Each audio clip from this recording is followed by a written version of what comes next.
को विशेष महत्व दिया गया है। साथ ही श्राद्ध पक्ष का भी विशेष महत्व है।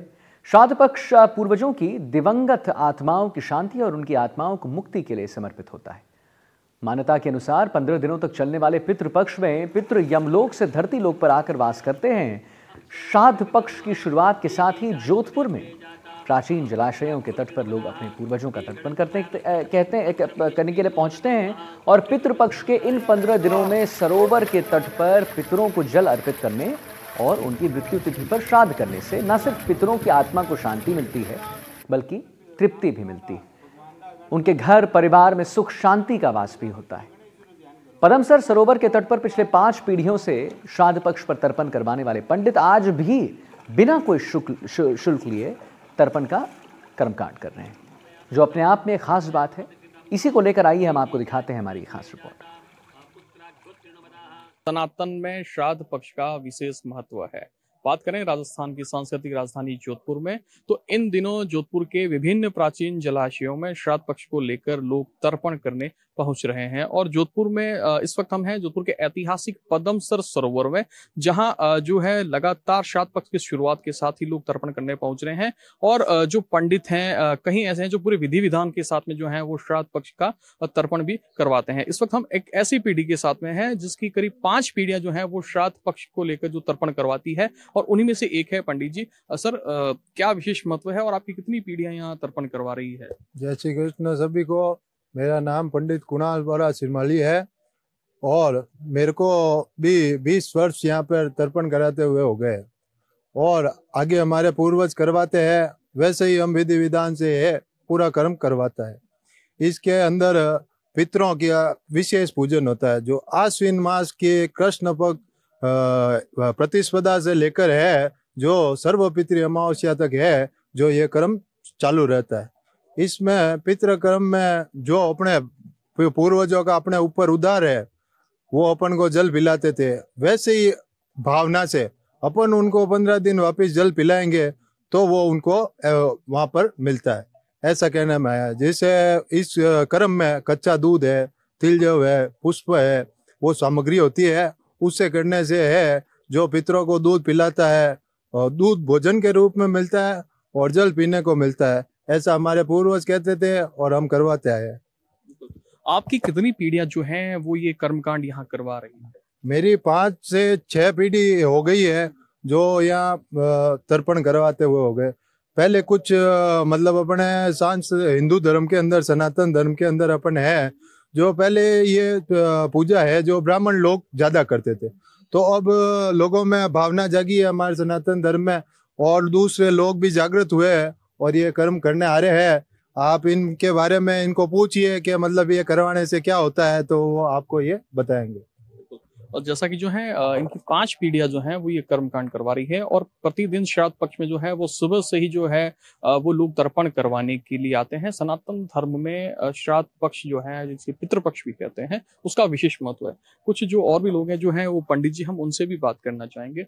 सर, आप जो है दोनों भाई जो हैं आप यहाँ पंडित के रूप में कर्मकांड करवा रहे हैं, श्राद्ध पक्ष में जो है क्या विशेष महत्व के साथ में क्या करना चाहिए और क्या नहीं करना चाहिए लोगों को? शास्त्र के अनुसार, हमारे शास्त्रों में वैदिक रूप से बोला गया है श्रद्धा इति श्राद्ध। श्रद्धा से जो कर्म किया गया वो कार्य फलित है। जिसकी मान लीजिए कोई बोल रहा है कि मेरे को 100 ब्राह्मण जिमाने हैं, तो वो 100 ब्राह्मण जिमाया, उसका वो पुण्य फल मिलेगा।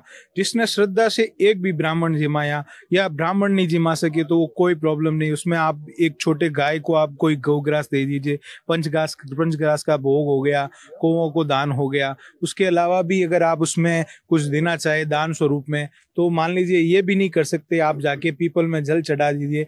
इतना कार्य करने पे भी आपको उसका पुण्य फल बराबर मिलेगा।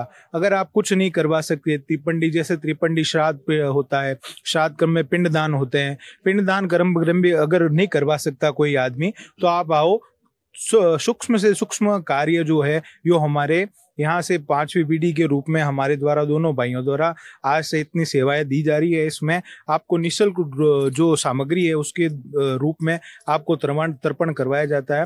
वो जो तर्पण करते हैं उसमें आपको छोटी से छोटी सामग्री में थोड़ा सा कच्चा दूध हो गया, तिल जव हो गया, पुष्प हो गया, ये आपको लेके आना पड़ता है। अगर वो भी नहीं, अगर आपके पास में उपलब्ध नहीं है तो वो भी हम सामग्री हम यहाँ पे निःशुल्क रूप से देते हैं। और आइए आप और तर्पण अपने जो पूर्वज हैं उनको आप पानी पिलाइए, उससे जो कर्म करते हैं उससे आनंद जो मिलता है वो आप अथार्थी उसमें आपका दिया गया है। शास्त्रों में ये वर्णन है, श्रद्धा इति श्राद्ध, श्रद्धा से जो कर्म करेगा वो श्राद्ध ही माना जाएगा। सबसे अच्छा पुण्य फल यही है। अगर आप अपने पितरों को ही अगर अपना इसमें जल प्रदान नहीं करेंगे तो फिर आगे अपना क्या होगा भविष्य, आप ही सोचिए। सनातन धर्म में सबसे बड़ा जो पुण्य कर्म है आपका सबसे पहले पितरों को भोजन करवाना, उसके रूप में अगर आप किसी ब्राह्मण को खाना खिलाए या कोई किसी गाय को घास खिलाए, या फिर आप अगर ये भी कुछ नहीं कर सकते तो छोटा सा रूप है जिसमें अगर आप पीपल देवता, उसमें नारायण भगवान प्रभु विराजते हैं, उसमें आप जाइए और एक जल का लोटा चढ़ाइए, ओम नमो भगवते वासुदेवाय, ये मंत्र तो सबको आता ही है। ये छोटा सा कार्य भी अगर आप कर सकते हैं तो सबसे बड़ा पुण्य फल जरूर मिलेगा सर। तो जैसा कि जो भाद्रपद माह की समाप्ति के बाद से ही श्राद्ध पक्ष की शुरुआत होती है, और इस वक्त जो है वो श्राद्ध पक्ष को लेकर जो पूरे विधि विधान के साथ में विभिन्न जो प्राचीन जलाशय हैं वहां पर तर्पण और जो पितृ हैं उनको पिंड दान भी किया जा रहा है। कुछ जो और भी लोग हैं जो यहाँ मैं दिखाना चाहूंगा, कुछ और भी लोग हैं जो यहाँ तर्पण करने भी आए हैं, हम उनसे भी बात करेंगे। सर क्या नाम है और कब से तर्पण कर रहे हैं? मेरा ये 30 साल हो गया है, ठीक है ना। हर महीने और अमूस को आता हूँ मैं, हर अमूस आती है ना उसको भी आता हूँ, और ये 15 दिन है इसमें भी आता हूँ हमेशा। लेकिन पहले मैं कुछ नहीं समझता था तर्पण क्या होता है क्या नहीं होता है। फिर वो हमारे मगरे में है पिंकू सा नाम के वैष्णव हैं, उन्होंने कहा मेरे साथ चलो, तुम तर्पण करोगे तुम्हारा पूरा शांति भी हो जाएगी। क्योंकि मेरे बच्चे वगैरह कुछ नहीं है, ठीक है ना। घर वाले भी बड़ी परेशान थी, उसमें भी 30-32 लाख रुपए खर्च कर दिया, लेकिन घर का कोई पता भी नहीं था। ऐसा माहौल था, आज लाए तो शाम को खाएंगे, नहीं तो नहीं। फिर तर्पण करते करते 3-4 किए ना, उसके बाद में थोड़ी शांति मिलने लगी। शांति से अब मेरे पास में घर भी बनने लग गया, घर का काम चल रहा है, और थोड़ा खेत वगैरह भी खरीदा हमने, कुछ पैसे आने भी लगे। लेकिन कुछ विश्वास था तभी तो ये सब कुछ हुआ, बाकी नहीं तो कुछ नहीं हो पाता। हिंदू का धर्म है ये, क्या भाई ये तर्पण करना चाहिए, लेकिन विश्वास भी होना चाहिए, जरूरी है। विश्वास से तो खेती भी पकती है, मेरा यही है।